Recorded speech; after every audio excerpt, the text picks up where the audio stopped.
నల్గొండ ఉద్యమ నేలపై పుట్టి భాగ్యనగరంలో పెరిగిన అసామాన్య నాయకుడతను. విద్యార్థి నాయకుడిగా ప్రారంభమైన ప్రయాణం బూత్ సభ్యుడిగా మొదలై రాష్ట్ర అధ్యక్షుడిగా ఎదిగిన కాషాయ నేత ఆయనే గుండగోని భరత్ గౌడ్. శ్రీ గుండగోని మైసయ్య, గుండగోని మారమ్మ దంపతులకు 15 ఆగస్టు 1980లో నల్గొండలో జన్మించారు. స్వాతంత్ర దినోత్సవం రోజున జన్మించాడు కాబట్టే ఆయన పేరును భరత్ గా నామకరణం చేశారు. భరత్ గౌడ్ గురించి తెలుసుకోవడానికన్నా ముందుగా వారి నాన్నగారి గురించి, వారి కుటుంబ నేపథ్యం గురించి తెలుసుకుందాం. భరత్ గౌడ్ గారి నాన్నగారు స్వర్గీయ గుండగోని మైసయ్య గారు భారతీయ జనతా పార్టీలో చురుకైన నాయకుడిగా ఎదిగారు. 2 సార్లు నల్గొండ జిల్లా అధ్యక్షుడిగా, 2 సార్లు రాష్ట్ర కార్యదర్శిగా పనిచేశారు. జాతీయవాదిగా అనేక ఉద్యమాల్లో పాల్గొంటూ జాతీయవాదాన్ని, బీజేపీని ప్రజల్లోకి బలంగా తీసుకెళ్తున్న క్రమంలో దుండగులు అనేక సార్లు ఆయనపై దాడి చేశారు. ఒక సందర్భంలో ఎస్ఎఫ్ఐ సంస్థ చేత కత్తిపోట్లకు బలయ్యారు. 1995లో ఐఎస్ఐ ఏజెంట్ల దాడిలో త్రుటిలో ప్రాణాపాయ స్థితి నుండి తప్పించుకున్న మైసయ్య గారు 1999లో పార్టీ పనిలో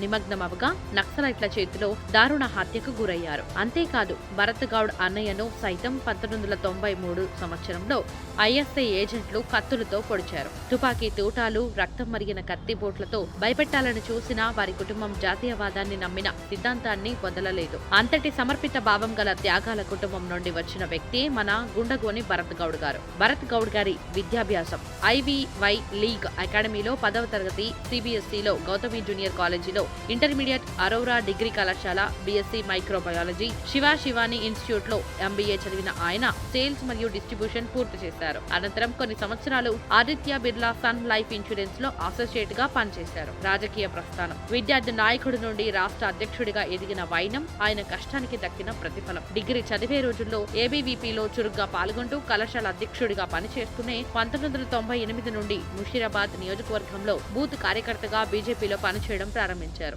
అనంతరం వెనుతిరిగి చూడకుండా బీజేవైఎం ఉమ్మడి ఆంధ్రప్రదేశ్ రాష్ట్ర కోశాధికారిగా, రాష్ట్ర జనరల్ సెక్రటరీగా పనిచేశారు. ఆ తర్వాత బీజేవైఎం తెలంగాణ రాష్ట్ర అధ్యక్షుడిగా ఎన్నికై ఎనలేని సేవలు అందిస్తూ మహబూబ్ నగర్ జిల్లా బీజేపీ ఇన్ఛార్జిగా పనిచేశారు. పోరాటం మరియు విజయాలు. నిరుద్యోగ సమస్యలపై గళమెత్తిన భరత్ గౌడ్ టీఆర్ఎస్ ప్రభుత్వానికి వ్యతిరేకంగా ఉద్యమించి ప్రగతి భవన్ ముట్టడించి 2 సార్లు అరెస్ట్ అయ్యారు. ముస్లింలకు 12% రిజర్వేషన్ కు వ్యతిరేకంగా 10,000 మందితో అసెంబ్లీ ముందు రాస్తారోకో నిర్వహించారు. టీఆర్ఎస్ ప్రభుత్వ వైఖరికి, నిరుద్యోగంపై 20,000 మంది నిరుద్యోగ యువతతో కలిసి సమర భేరీ కార్యక్రమాన్ని చేపట్టి విజయవంతం చేశారు. ఈ కార్యక్రమానికి నాటి బీజేవైఎం జాతీయ అధ్యక్షురాలు పూనం మహాజన్ గారు హాజరై ప్రసంగించారు. వీరి ఆధ్వర్యంలో నిర్వహించిన అఖిల భారత యువజన సమావేశానికి జాతీయ నాయకులు గౌరవ అమిత్ షా గారు, రాజ్నాథ్ సింగ్ గారు, స్మృతి ఇరానీ గారు, నిర్మలా సీతారామన్ గారు, ధర్మేంద్ర ప్రధాన గారు, అనురాగ్ ఠాకూర్ గారు హాజరై ప్రసంగించారు. విద్యార్థుల ఫీజు రియంబర్స్మెంట్ పై మరియు ఇంటర్మీడియట్ విద్యార్థుల న్యాయం కోసం జరిగిన ఆందోళనకు నాయకత్వం వహించి అరెస్ట్ అయ్యారు.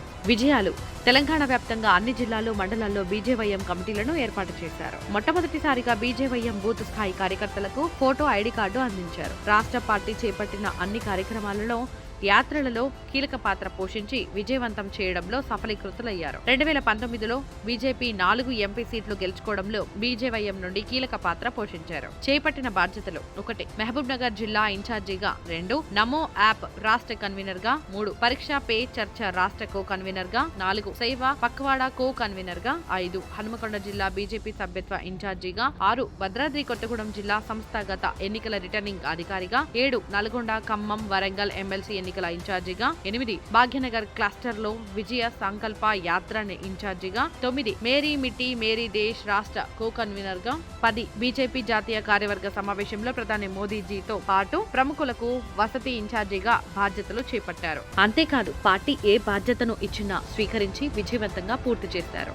భరత్ అనే నేను లాగా అనేక బాధ్యతలు చేపట్టి లెక్కనినన్ని కార్యక్రమాలు దిగ్విజయంగా పూర్తి చేసి పార్టీ బలోపేతానికి ఎంతగానో కృషి చేశారు. మహంకాళి సికింద్రాబాద్ జిల్లా కాషాయ యోధులకు కొత్త దిక్సూచిగా, నిరుద్యోగ సమస్యలపై పోరాడిన యోధుడుగా, దశల బేరానికి దీటైన సమాధానమిచ్చిన నాయకుడిగా నేడు బీజేపీ మహంకాళి సికింద్రాబాద్ జిల్లా బీజేపీ అధ్యక్షుడిగా బాధ్యతలు చేపడుతున్న భరత్ గౌడ్ గారికి శుభాకాంక్షలు. ఈ సందర్భంగా వారి మనోగతం, వారి మాటలో మీరే వినండి. నేను nation first, party next, self last అనే సిద్ధాంతాన్ని బలంగా ఫాలో అవుతాను. ప్రధాని నరేంద్ర మోదీ నేతృత్వంలోని బీజేపీ ప్రభుత్వం దేశాన్ని సూపర్ పవర్ గా చూడటం నా లక్ష్యం. తెలంగాణ రాష్ట్రంలో బీజేపీ పార్టీని బలోపేతం చేయడానికి మరియు తెలంగాణలో బీజేపీ ప్రభుత్వాన్ని ఏర్పాటు చేయడానికి నా శాయశక్తులా కృషి చేస్తాను. భారత్ మాతాకి జై.